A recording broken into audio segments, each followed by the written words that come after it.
भारत फिर कहलाएगा सोने की चिड़िया। ब्रिटेन से 100 टन सोने की घर वापसी।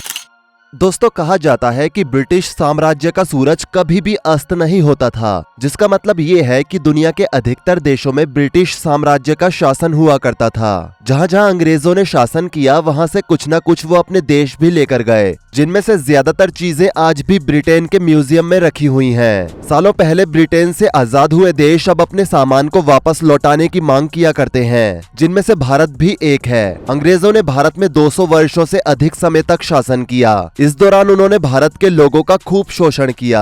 इतना ही नहीं, अंग्रेज हमारे देश की कई कीमती चीजों को अपने देश भी लेकर चले गए। उनमें से कुछ तो इतनी बेशकीमती हैं कि उनको पैसों में भी नहीं आंका जा सकता है। आज हम आपको उन्हीं कुछ चीजों के बारे में बताएंगे।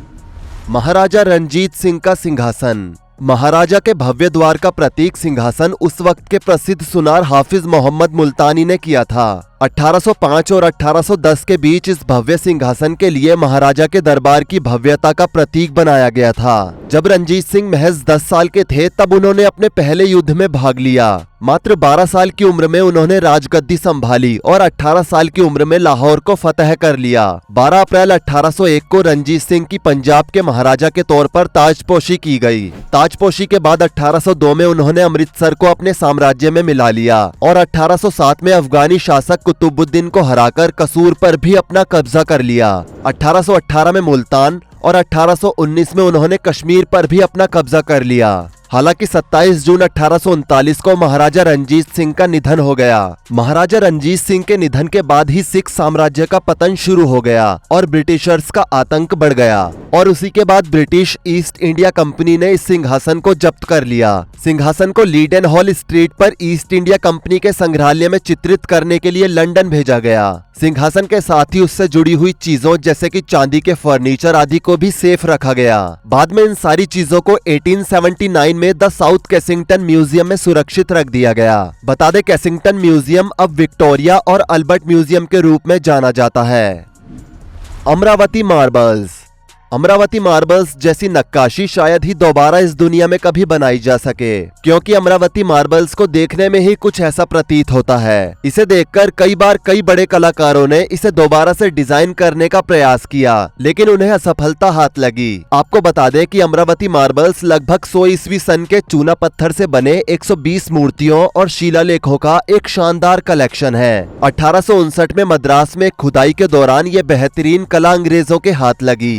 के बाद से इसे ब्रिटिश म्यूजियम में रखा गया है। द हिंदू न्यूज़पेपर में छपी रिपोर्ट के मुताबिक लगभग 140 साल पहले अंग्रेजों द्वारा खुदाई से निकली मूर्तियों को 1859 में मद्रास से ब्रिटेन भेज दिया गया था, जो 30 से अधिक वर्षों से म्यूजियम के तहखाने में रखी थी। अमरावती मार्बल्स को लेकर कई अनकहे राज भी हैं, जिन्हें ब्रिटिश सरकार भी नहीं समझ पाई है। हालांकि एक शानदार और अद्वितीय नक्काशी होने की वजह से ब्रिटिश सरकार इसे अपने साथ भारत से लंदन ले गई।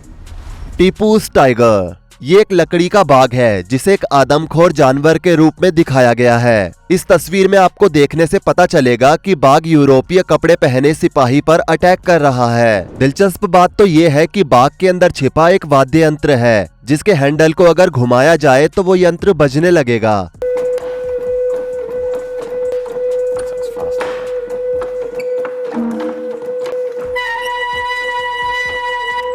इसमें आपको मरने वाले व्यक्ति के रोने की आवाज आती है और उसके हाथ ऊपर नीचे होने लगते हैं। इसकी एक आकर्षक बात यह है कि इसे विशेष रूप से अंग्रेजों के प्रति टीपू सुल्तान की नफरत को दिखाने के लिए बनाया गया था। शाहजहां का वाइन कप। सफेद नेफ्राइट जेड से बना ये अनोखा वाइन कप जेड शिल्प कला का एक उत्कृष्ट उदाहरण है और ये मुगल वंश के दरबार की सबसे उत्तम जीवित वस्तुओं में से एक है, जिसने भारतीय उपमहाद्वीप पर लगभग 1526 से 1857 तक शासन किया। ये कप 1657 में शाहजहां के लिए बनाया गया था। सफेद जेड वाइन जैसा दिखने वाला प्याला मुगल साम्राज्य के बादशाह शाहजहां का है, जिसने अपनी प्यारी रानी के सम्मान में ताजमहल बनवाया था। इस कप को 1657 में मुगल सम्राट शाहजहां के लिए चीन, ईरान, यूरोप और भारत से प्रेरणा लेकर बनाया गया था। जार के नीचे कमल फूल की आकृति है और आगे की तरफ बकरी और सींग वाला जानवर। 19वीं सदी में कर्नल चार्ल्स सेटन गुथरी ने इस खूबसूरत वाइन जार को चुराकर ब्रिटेन भेज दिया था। साल 1962 से इसे लंदन के विक्टोरिया और अल्बर्ट म्यूजियम में रखा गया है। द सुल्तानगंज बुद्धा 2 मीटर से अधिक लंबा और 500 किलोग्राम से अधिक वजनी ये सबसे बड़ी भारतीय धातु की मूर्ति है। फोटो के जरिए आप खुद पता लगा सकते हैं कि उस समय भारतीय मूर्तिकारों ने इसे बनाने में अपनी कितनी जान लगा दी होगी। करीब 700 वर्षों तक दफन रहने के बाद 1862 में रेलवे निर्माण के दौरान एक British railway engineer E.B. Harris ने इसकी खोज की थी। आज ये मूर्ति बर्मिंघम म्यूजियम में रखी हुई है।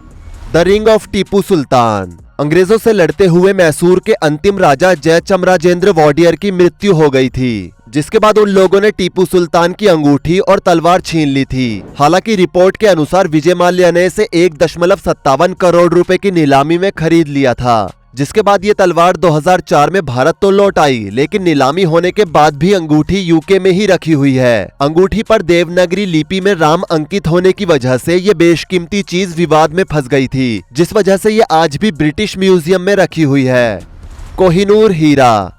कोहिनूर हीरे का इतिहास करीब 800 साल पुराना है। ये हीरा आंध्र प्रदेश के गुंटूर जिले में स्थित गोलकुंडा की खदान से निकाला था। कोहिनूर हीरे को सबसे पहले स्यमंतक कहा जाता था। कोहिनूर हीरे का नाम फारसी में है, जिसका मतलब है रोशनी का पहाड़। कोहिनूर हीरे को कई बार तराशा गया है और इसका मूल रूप 105.6 कैरेट है। कोहिनूर हीरे का कुल वजन करीब 21.12 ग्राम है। कोहिनूर हीरे को लेकर कई मान्यताएं हैं। कोहिनूर हीरा कई शासकों के पास रहा। कोहिनूर हीरे को लेकर भारत, पाकिस्तान, ईरान और अफगानिस्तान ने स्वामित्व का दावा किया है। लेकिन कोहिनूर हीरे को लेकर एक बात कही जाती है, वो ये कि कोहिनूर हीरा एक श्रापित हीरा है और ये जिसके पास गया है उस शासक के साम्राज्य का पतन जल्द ही हो गया है। आज ये हीरा इंग्लैंड में है, जिसके अधीन एक समय आधी दुनिया थी, लेकिन आज उस देश के अधीन एक देश भी नहीं बचा है। दोस्तों, कोहिनूर हीरा जब करीब 800 साल पहले आंध्र प्रदेश के गुंटूर जिले के गोलकोंडा की खदान से निकाला गया था, तब इसे दुनिया का सबसे बड़ा हीरा माना जाता था और इसका कुल वजन 186 कैरेट था, यानी कि इसका वजन उस समय 37.2 ग्राम था। हालांकि इसके बाद से इस हीरे को कई बार तराशा गया, जिसके बाद इसके वजन में बदलाव हुआ। कोहिनूर हीरे के बारे में कहा जाता है कि इसे ना तो कभी खरीदा गया और ना ही किसी ने बेचा। इसे या तो युद्ध में जीता गया या फिर किसी ने किसी को तोहफे के रूप में दिया। बीते 800 वर्षों से ये हीरा एक राजा से दूसरे राजा के पास घूमता रहा है। कभी किसी को तोहफे के रूप में दिया गया तो कभी किसी बाहरी आक्रमणकारी ने हमला करके इसे जीत लिया।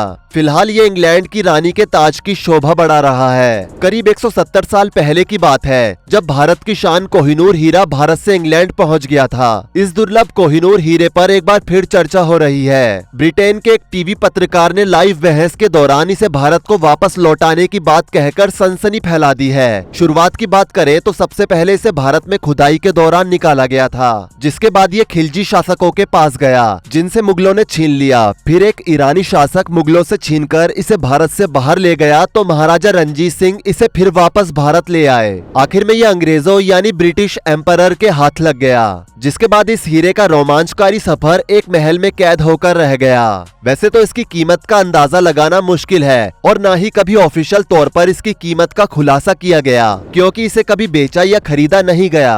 हालांकि अनऑफिशियल तौर पर इस हीरे का आकलन करीब 1 अरब डॉलर यानी कि 8000 करोड़ रुपए की कीमत के आसपास है। ये कीमत दुनिया के किसी भी हीरे की कीमत से कहीं ज्यादा है। 45 ट्रिलियन डॉलर्स। इकोनॉमिक टाइम्स की एक रिपोर्ट के मुताबिक आर्थिक इतिहासकार उत्सा पटनायक ने 2017 की रिसर्च में यह खुलासा किया है कि ब्रिटिश औपनिवेशिक शासन 1765 से 1938 तक भारत से करीब 45 ट्रिलियन डॉलर्स लूट ले गए। ये राशि आज ब्रिटेन की सालाना जीडीपी का 15 गुना है। ऐसे में वो चाहकर भी भारत का पैसा नहीं लौटा सकते। अंग्रेजों ने अपने देश को प्रमुख शक्ति के रूप में स्थापित करने के लिए दुनिया के बहुत से देशों को लूटा। ईस्ट इंडिया कंपनी के भारतीय बाजार पर नियंत्रण के दौरान भारतीय उत्पादकों को उनके माल के निर्यात के लिए कंपनी की ओर से फ्री में भारतीय वस्तुओं का आयात किया जाता था। बाद में ब्रिटिश क्राउन के तहत भारतीय वस्तुओं के विदेशी खरीदार एक्सचेंज बिलों के साथ भुगतान करते थे, जिसे सोने या ब्रिटिश करेंसी के साथ खरीदा जाता था। भारत में जुटाई गई इन चीजों को लंदन ट्रांसफर किया जाता था और भारतीय निर्यातकों को 1/3 हिस्सा भुगतान किया जाता था। भारतीय निर्यात आय ब्रिटेन में ही रह गई और निर्यात के बदले भारतीयों को जो धन मिला वो धन भारत में ब्रिटिश सरकार को कर यानी कि टैक्स के रूप में चुकाया था। इसका मतलब ये हुआ कि भारी निर्यात आय का उपयोग भारत में निवेश करने के बजाय ब्रिटेन द्वारा अपने शासन के विस्तार और अमेरिका और यूरोप में बुनियादी ढांचे के निर्माण में निवेश के लिए किया जा रहा था। सीधे शब्दों में कहें तो ब्रिटेन ने भारत के आयातित वस्तुओं को कहीं ज्यादा कीमत पर निर्यात करके मुनाफा कमाया।